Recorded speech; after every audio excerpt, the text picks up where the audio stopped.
Okay, this is my ST1300 Pan-European. This has been my summertime traveling bike.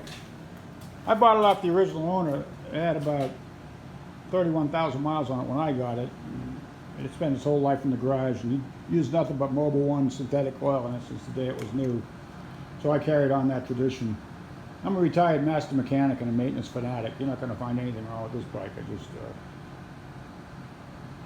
At any rate, I got this bike all ready to go. I worked on it last spring, late winter, get it ready to travel, to take off for the summertime, and then COVID came along. It never went anywhere. I haven't put 500 miles on this bike this past year. But I had done everything to it, getting it ready to go.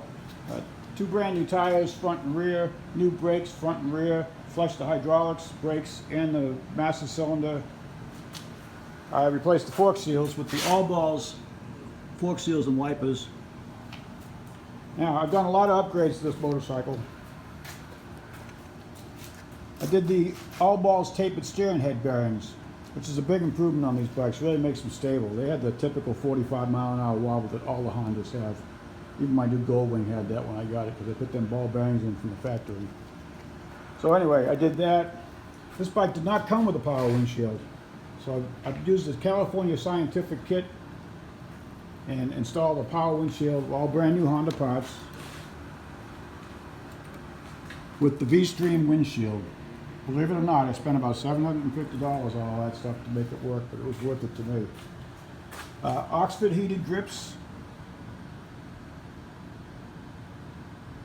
the Healy bar ergonomic relocation kit. It brings the bars up, back, and in just a hair. It really gives it a nice riding position. I did the AudioVox cruise controls, the automotive style cruise control, real cruise control, with the GL 1500 switch integrated. So it works exactly like the Goldwing does. It couldn't work any better. It's got a progressive 465 shock on the rear. It's 1 inch lower because I'm only 5'8", and it brought the bike down a little bit. So I can sit flat-footed on it. I'm getting older and I don't feel comfortable on my tippy toes anymore. It's got new spark plugs, oil, filter, K&N filter that's been serviced.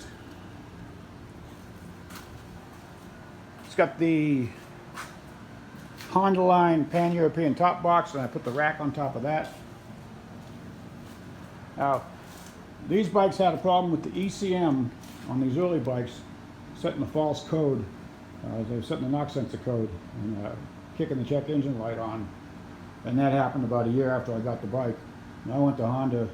I got a brand new upgraded ECM, takes care of that problem. That was $800.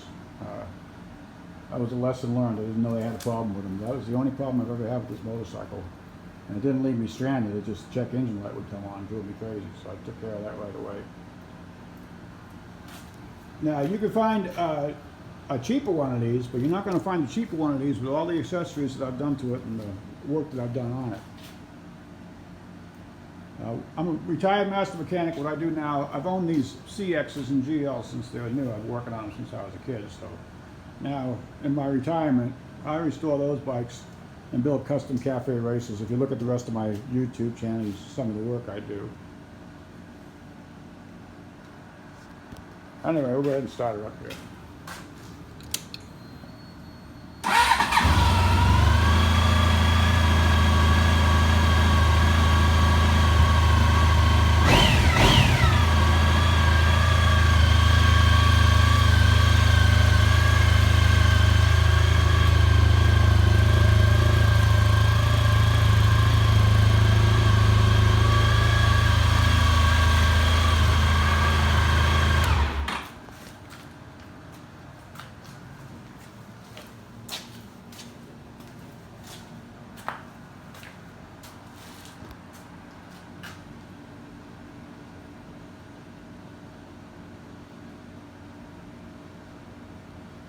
Anyway, there it is. If you're looking for a really, really nice ST1300, you're not going to do better than this.